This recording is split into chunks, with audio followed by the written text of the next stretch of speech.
I think that we all do this in some areas of our life. So there's like feelings or emotions that we don't want to lean into, we don't want to kind of get into. And the way we avoid it is kind of the classics, like something that comes up for me with my clients all the time is things like overeating, over drinking, over shopping or spending, overdoing it with screens. Anything that kind of gives you that quick hit of dopamine, makes you feel good in the moment and takes away that sense of discomfort that's kind of creeping up. I'm always like, if we want to start living into our best version and living into the life that we really want and creating a future that we're excited about, we actually need to feel those feelings and feel those emotions and hold space for them.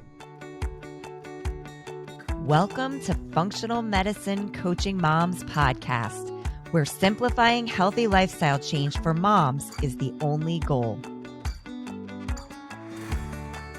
Today, we are super excited to have Gwen Johnson, a certified functional medicine and life coach who helps midlife moms shift from being hyper-focused on weight loss and making sure everyone else is okay to health, longevity, loving their body, and creating a future they're actually excited about.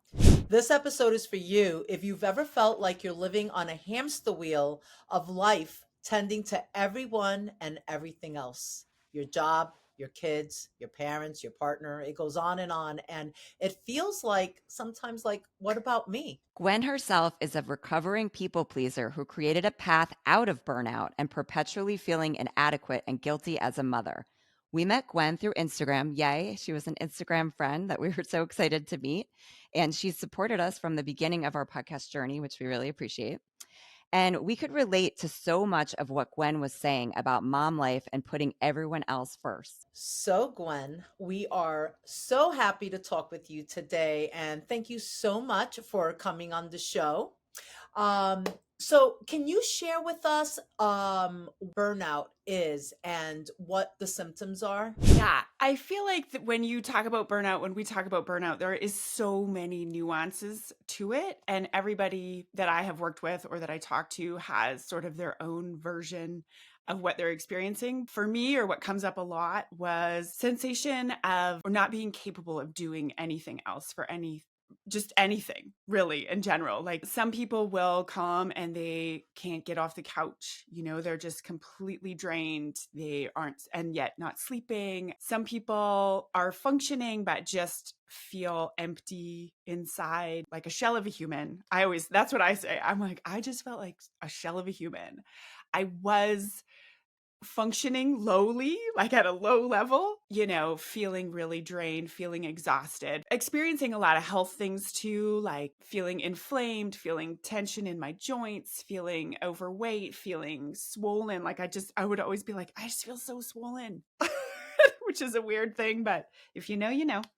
Yes. No, I know. I would use the word puffy. Yeah. Yeah, Like, it's puffy. Exactly. Like, Exactly. I think a huge part is just a real lack of joy, feeling like you are connected to your life and your life experience. So there's that disconnection that's happening. Yeah. I don't know if you guys have anything to add to that, but that was my experience. That's what comes up a lot when I work with clients. Kristen and I we've had conversations about this, about times in our lives where we felt as though we were living like this persona and what we're supposed to be.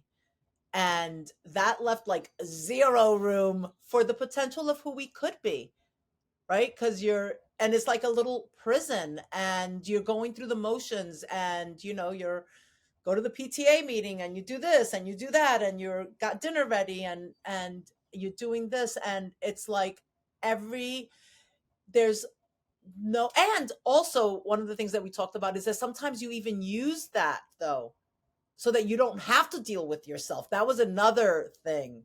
it's a double-edged sword for sure. Yes. We find ourselves, you're either living to the persona and that feels a bit resentful. Like you start to resent, oh my gosh, I have to do all this stuff. But then on the flip side, you're using it as an excuse for like digging into what do you really want? Like, what do you really want to be doing? And what do you want your life to look like? And I just want to jump in that because that whole thing of what you just said, what do we really want to be doing? And for moms, it's like, I feel like No, I do want to take care of my kids. I do want to make healthy meals. Those are things that I do find. But what was happening was, I think the resentment comes in when you're not doing the other things that are self-fulfilling, that have to do just for you. And I think that's where that friction comes in, where we feel like we have to pick one or the other. Yeah, I talk about it like this balance. And I love how you talk about this because I think a lot of times we have this idea of all the things that are going to fulfill us, that are going to make us feel whole and happy and, abundant and all the things. And then we're checking those off and we're doing all the things and we're like, but still, I don't feel whole, or I don't feel like I thought I would. Then we do a lot of things to kind of fill that void. And those things don't generally, or sometimes don't serve us in, Right. feeling great and having energy and giving us the opportunity to actually create the life that we want. And so there is that like sticky spot of numbing ourselves or avoiding ourselves while we're kind of stuck in this cog of like, I thought I was doing all the things that were supposed to make me feel great and I don't feel great. So what's up with that? Right. Yeah, you're Right. kind of stuck. I get that. Yeah. What are the things we're doing like to avoid, like, because maybe we don't even realize we're avoiding it. You know what I mean? Like we're kind of Yeah. stuck. I think that we all do this in some areas of our life. So there's like feelings or emotions that we don't want to lean into, we don't want to kind of get into. And the way we avoid it is kind of the classics, like something that comes up for me with my clients all the time is things like overeating, over drinking, over shopping or spending, overdoing it with screens, anything that kind of gives you that quick hit of dopamine, Right. makes you Right. feel good in the moment and takes away that sense of discomfort that's kind of creeping up. I'm always like, if we want to start living into our best version and living into the life that we really want and creating a future that we're excited about, we actually need to feel those feelings and feel those emotions and hold space for them if we want to be able to move past that, right? Instead of continuing to layer on the pizza and the burgers and the ice cream and the Yeah, doing the TikTok right, and doing the surface stuff that gives you instant gratification. And I have this thing where I always remind myself, because we forget. It's interesting, like we could know something and then 2 seconds later we're like doing the exact same thing. But it's about respecting the process. Like, respect the process. Yeah, you're going to be going through shit. It may be hard, but who you are on the other side of that, that's that's what that's the whole thing. You have to respect the process and the work ethic. If it's easy, everybody would be doing it. I Yeah, love that. it's definitely not easy. No. And I think that that's where we get it. Like, and certainly I do this in places in my own life. You're right. Everybody has their different place that they do this, where we think, okay, like we come up with the idea of like what we're going to do to maybe feel better. Maybe it's health related, maybe it's work related, maybe it's, personal growth or whatever it is. And then we think in our head, like, this is going to feel good. This is going to be amazing. Like, I'm going to crush this. And then it gets hard and we're like, clearly this wasn't meant for me. Like, if it was meant for me, it would be easy. And that kind of makes our brain think like, we shouldn't be doing this. And we're like, yes, okay, you're right. We should not be doing this. So understanding though, that when we are making change of any kind, whether it's changing how you're eating or changing how you're moving your body, whatever it is, deciding to journal or meditate, it's going to be hard. And that's not a bad thing, right? Right. Hard doesn't mean bad. That to me was like, what? Yeah. That's where you also understand the power. Yeah, just the power of the comfort zone that it has. Yes. Because we're like, And, I think I'm going to go back over here. to like loop it all the way back to burnout, living like what got us to that place of burnout is living inside of a comfort zone, right? It's just like being Yeah. reactionary and just staying like following the kind of check marks and not being like, whoa, there's going to have been red flags along the way that we could have listened to, but we didn't. Certainly for myself, I was like, nope, it's fine. I'm just going to keep doing it. Nope, it's fine. I'm just going to keep doing it. I'm just going to push down my feelings and I'm just going to keep soldiering on. And, you know, Yeah. that was really comfortable for me. It felt easy. And then it ends up in a puddle of exhaustion and inability to be my best self. Yeah. Yeah, 100%. And also, I was curious, like, what you think about when we talked a little bit about the persona, like, sometimes you think that is like, this is it for me, right? Like, I'm this age and this is me. Like, I have this job and I have this, life or whatever. And maybe you had dreams that you just kind of let go of. Like, how can people tap into that? Because, it's never too late. Like, look at us. Like, we just started a podcast and we're, 46 and 56. Like, there is hope for people, but I feel like people just get stuck kind of living that hamster wheel or whatever, like we talked about earlier. Yeah, I love that. And I also love that you ladies are doing this. It's so good. I think when we get stuck in a hamster wheel and our world just gets so small. One of my favorite ways to kind of bust out of that is to be like, you know what? We just need to make a decision. We need to be able to just make a decision in any area of our life and stick to it and follow that energy. Because when you make any kind of decision, whether it's to like, it doesn't even matter if it's to drink more water or to start a journaling practice or to go for a 5-minute walk, right? That starts to create a shift in your energy and it allows you to move out of that kind of stuckness. And I think that we really live in a world that just overcomplicates everything. Absolutely. Yeah. I feel like, Kristen, you said something at the beginning that I was like, oh, I want to address that, but I've lost it, but whatever. No, this is really helpful because it's true. Like we always think too, it has to be like a big change, right? Like even the tiniest change can just get that momentum going for you and get your creativity. Like that's another thing I had a question for you about. Like I feel like we lose our creativity as we get older and we're just not tapping in. Like we're constantly encouraging our kids to do new things and grow and as adults we kind of just start to sit back. Yeah. And I feel like as women, especially, we're kind of sold this idea that we will become moms and we will be whole and everything's going to be great. Like we were talking about before this started, like it doesn't always really work out like that. And also your kids grow up and they move out and then what the hell?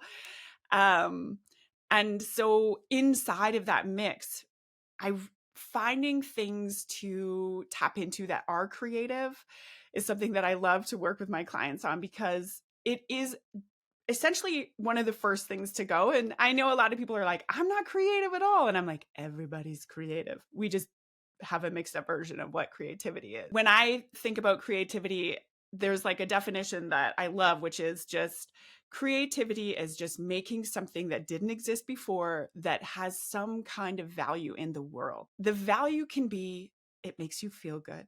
Right. That's it, right? And so I have clients who, will organize their sock drawer. I'm like, girl, come to my house, please. Like, what's happening? But it fills her with so much joy. She's like, I just get into the zone and I just organize it. And it's so beautiful. And then I have another client who sets a tablescape, like a vignette on her dining room table every night. Different, just random things like, and it's actually a conversation piece with her and her husband, which I'm like, that is so fun. But understanding that if we want to age with grace and with a sense of that youthful kind of zesty energy, doing things like that, doing things like creativity, gratitude practices, or whatever, connects us to that energy.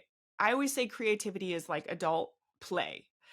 And so working that into our life in even the tiniest way, I love how you guys always talk about this too, understanding that it doesn't have to be anything giant, but working it into our life is what creates that balance that we were talking about, that balance between, yeah, these are all the roles that I play in my life, the work, the parenting, the wife, the whatever. And this is what I do for myself. And this is what I do to keep my own energy up and vibrating at a level that is good and allows me to show up Good. Did I answer your question, Kristen? I don't even know. No, yeah, like I think I mean, and at the end of the day, like if we can do those little things for ourselves, we're going to be so much better at being the parent and being the daughter or the spouse. You know, we're just going to be so much better. And that's something that took me a while to get. Like I thought I just had to keep giving out and, you know, being better for everybody else, but it was like, no, you have to like fill your cup and then you can be better for every, you know, the people around you. Yeah, that And is, it's just it's such a hard lesson to learn as a mom, I feel like. and it's so hard to explain. Like, if you don't know, if you're at the place where you're like, haven't started this yet, when somebody says that, Mhm. it sounds like, sure, sure, Right. ladies, blah, blah, Right. blah. Mhm. I think that it really is such a missing piece in our motherhood role for so many reasons, because not only when we are doing things for ourselves, when we're filling our own bucket first, we then have that overflow of energy that we can bring into our world. And that makes us a better parent, it makes us more patient, it makes us more present, it makes us more creative, it makes us more fun, all of the things, right? But the other thing is it makes us a better leader to our children. This is what it looks like to take care of yourself. This is what it looks like to prioritize yourself. I have a daughter. I'm like, I want to lead her into a life where she knows what it looks like to prioritize herself no matter what is going on for her. Doesn't, no matter what she's doing, I want her to know this is how you do it. And I think that it's such a powerful shift in the relationship of parenting to understand that we don't have to bleed ourselves dry to raise kids that are going to be happy and whole. We have to show them what it looks like to create that balance, and we have to have the energy to be available to them, right? Like when I was in the pit of my burnout, I was useless. I was like grumpy and resentful and angry and snarky and not my best self. That is so true. I remember like I knew that I entered a new level for myself when I no longer felt guilty for wanting to have alone time. If I wanted to go to the Mm, beach Mhm. by myself with my journal and my chair and my umbrella and just be in front of the ocean, because I used to do that and I would be like, oh my gosh, I should have the kids here with me. Oh my gosh, I should, but I'd be shitting all over myself. Mhm. Sure. And I'm like, okay, but so it's like I'm here, I created this space, but I'm not there because now I'm worrying about this. And once I was able to settle in that place, and then I started just seeing how much of a better mom I was, a better mm, friend, a better daughter, like all these other areas of my life flourished as a result of it. But it took time, and I want to just send that message out to any mom listening about it takes time. Like you're not going to do this and instantaneously feel like all the things that we're talking about. It's a process. You have to respect the process and just know I'm in the process. This is part of yeah, it. This is I part of the love that. journey. This is part of it. Especially like people will talk about it and they'll be like, well, I did it and I felt really uncomfortable. And I'm like, yes, good. Keep Right? You're doing out of it. your Mhm. That comfort means you're zone. doing Mhm. it right.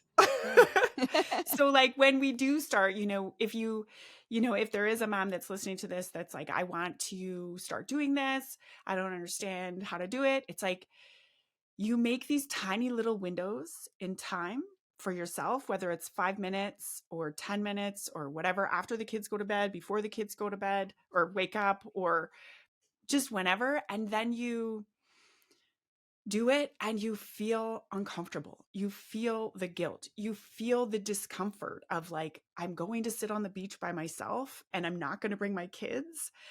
And that feels really uncomfortable. And I'm just going to let that exist. I'm not going to let that mean anything other than those are the feelings that are coming up right now. But I'm still going to do it. I'm still going to do the things. Exactly. Well, I'm going to be mindful of our time today, Gwen.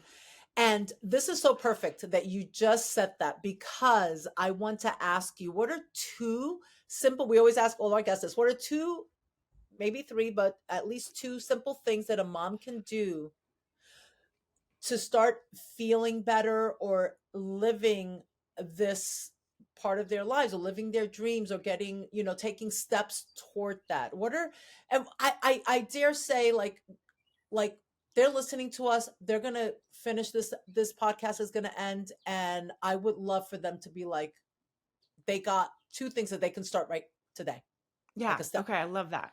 Okay. So the first thing I always like to do, and this is something I like to do with all my clients, and I just think everyone should do it, it's coming up with a very clear list of what self-care actually means. A lot of times when we think about self-care, we've really overcomplicated it. We've come up with very expensive things that Right. take a ton of time, things that are really not attainable to us, which generates feelings of resentment and anger and whatever, frustration, which then we often will try and eat that away from and do those things, right? Or Right. have that glass of wine to be like, crush that feeling. Right. So I'm like, okay, you know what is so powerful is to come up with a very clear list. And I want it to be long. I'm like 40 things that are genuine acts of self-love and self-care. Anything from having a glass of water to putting on moisturizer. Every day I have a shower, I put on moisturizer and I'm like, this right here, this is self-care, baby. Mhm. I Like like that. it can be anything. Mm-hmm. The caveat is that genuine acts of self-love and self-care generally won't have a negative health impact, right? So it can't be like, I would discourage things like having a bottle of Chardonnay on a Friday night.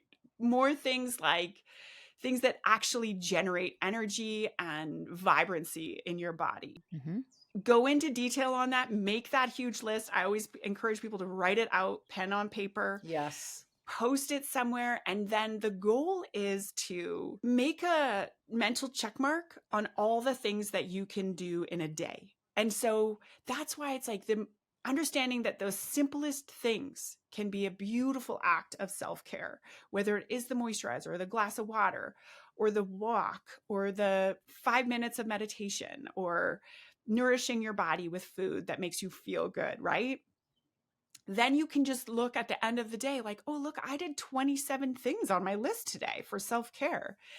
That changes our relationship with ourselves immediately. But the other thing that comes from that is that we then have an understanding of what we think is self-care. So Right. a lot of times we will, like I say, overcomplicate it and make it something that we need like a whole weekend trip away or whatever. Right. But Completely. yeah, Yeah, we and then do. you Or we can't, think we need a lot of money or, yeah, time and so then money, we those don't things. do it, right? Or I've had clients who are like, think that self-care is having that bottle of wine at the end of the day or eating the pizza, even though it doesn't really make them feel good, but that's just, it feels good in the moment, but then they feel sick after. So understanding that difference and then having that clarity, right? So then that in itself is just an incredible practice, knowing what genuine acts of self-care are for you, and then observing in your day how many you can kind of work in, trying to bring it into every day of your Mm-hmm. life, being like, I did 10 things, I did 5 things, I did 20 things, whatever.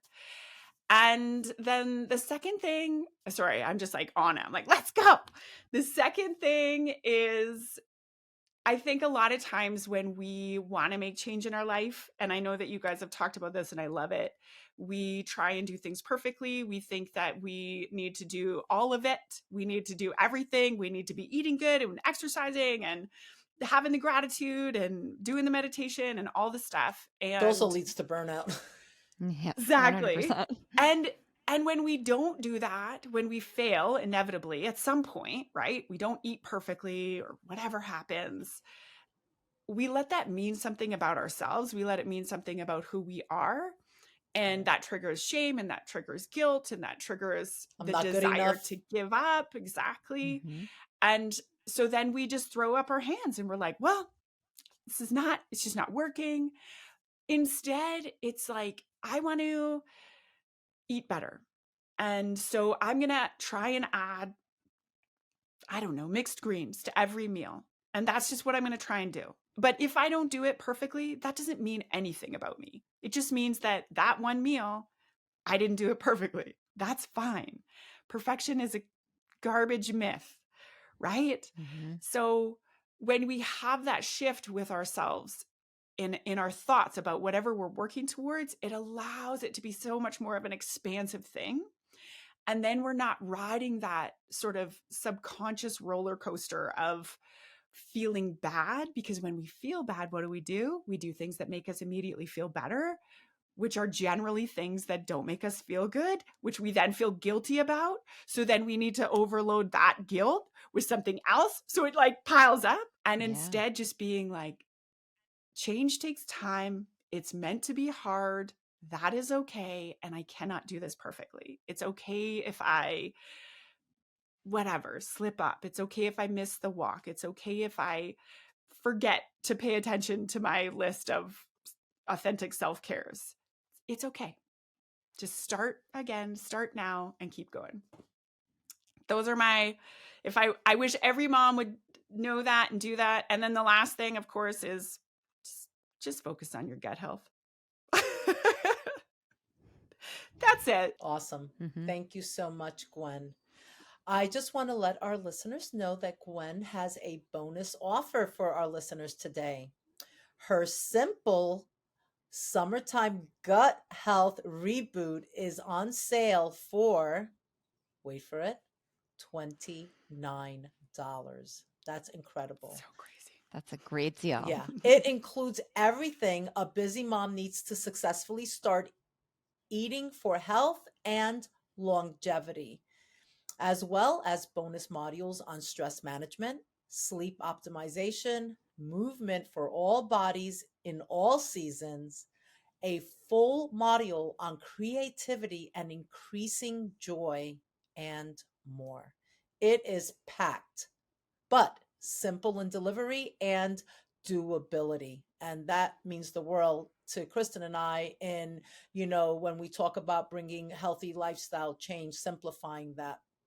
If you're interested in this, DM the code FMCA, that stands for Functional Medicine Coaching Moms, FMCA, to her Instagram handle. FMCM. Sorry, I was Sorry, going to say FMCM. sorry, my bad. To her Instagram handle, which is at Gwen Johnson Official. Gwen also has a free epic list of life-changing habits that take under 10 minutes. These are genuine acts of self-love that will generate feeling healthier and having more joy and energy. And you can connect with Gwen on Instagram, like Raquel just said, at Gwen Johnson Official. And her website is www.gwenjohnson.ca. And also you can listen to her fabulous podcast called The Missing Ingredient with Gwen. And I have to say, I've listened to it, and they are short episodes that are full of great ideas for up-leveling your life and questioning those shitty limiting beliefs that hold you back. Because every time I listen to an episode, I'm like, oh my gosh, like I have so many aha moments. So I highly recommend her podcast, The Missing Ingredient with Gwen. It's been so fun. Yes, we're so glad you came on. We're so glad to connect with you. Thank you so much, Gwen. We'll do it again. I feel like we'll do it again. You ladies are doing good work out here. Thank you. Thank you for your support. See you next time. The information provided in this podcast is for informational purposes only and is not intended for the purpose of diagnosing, curing, treating, or preventing any disease. We are functional medicine certified health coaches and not licensed medical professionals. The opinions and advice of guests are their own and also not considered to be medical advice. Always consult with a healthcare professional when making any healthy lifestyle changes. We would love to hear from our mom community. Any wellness topics that are high on your list, please DM us at Functional Medicine Coaching Moms. We can also be reached via email at info@functionalmedicincoachingmoms.com. You can find Functional Medicine Coaching Moms podcast on Apple Podcasts, Spotify, and YouTube. If you enjoyed this episode, please hit the subscribe button.